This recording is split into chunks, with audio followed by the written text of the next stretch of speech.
Hi everybody, Guy here, and welcome back to Amore Van. So, we wanted to share just a quick cautionary tale with you and to emphasize the importance of being prepared for mishaps that could occur on the road. Just before we left on our last long trip, from which we've just returned, one of our friends on the Embassy Owners and Wannabes Facebook group, our friend Rhonda, was good enough to share with the group her story of the unfortunate hail damage to her windshield.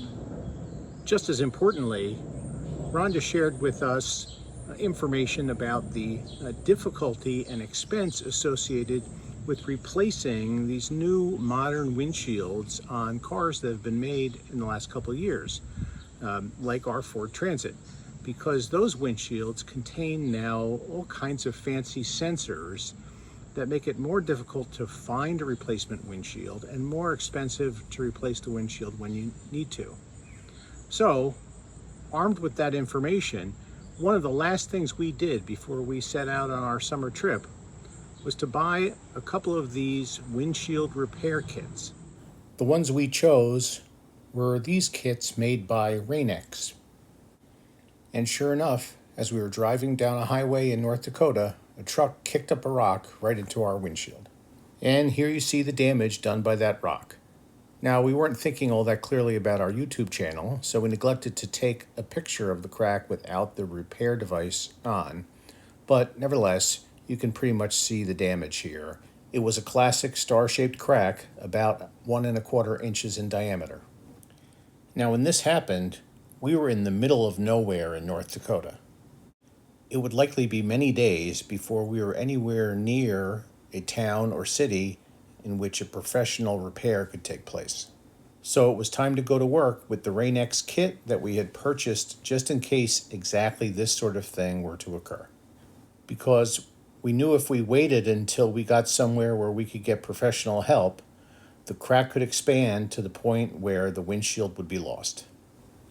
The components of the kit are an applicator base, a bottle of resin, a pressure driver, curing strips, and a razor blade. The first step in the repair process is to use the razor blade to carefully remove any loose glass that is still in the wound. Once the applicator base is centered over the damage and secured in place with the suction cups, a few drops of resin are placed inside the applicator base. Next, the pressure driver is screwed into the applicator base, essentially to force the resin to spread throughout the crack. This process may need to be repeated to obtain full coverage. Finally, the applicator base is removed, and the repaired crack is covered with a curing strip and left in the sun to cure.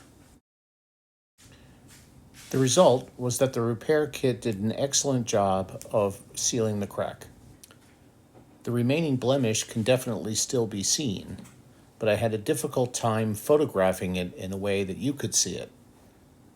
Finally, I found that by reattaching the applicator base, I could force the camera to focus on the glass and allow you to see the remnants of the crack. We drove several thousand miles, including on some very bumpy roads after this repair was made, and so far, so good. Well, there you have it. Now, in the description of this video, you'll find a link to the type of repair kit that we used if you feel you want to get one. But what this story really points out is just how valuable resources like the Embassy Owners and Wannabes Facebook group can be, where owners get together and share their stories of things that they've done right and done wrong. And because in this case, if Rhonda hadn't shared her story with us, we wouldn't have been prepared for this mishap on the road, and it could have been a lot more expensive for us. So if you own an Embassy or you're thinking about getting one, by all means join the Embassy Owners and Wannabes Facebook group so that you can benefit as we did from the information that is shared there, and hopefully you'll benefit from the information that we've shared with you here today on Amore Van. And as always, if you enjoyed this video, give it a thumbs up and think about subscribing to our channel to see our past and future videos. Take care. We hope you found this helpful, and we'll see you next time here on Amore Van.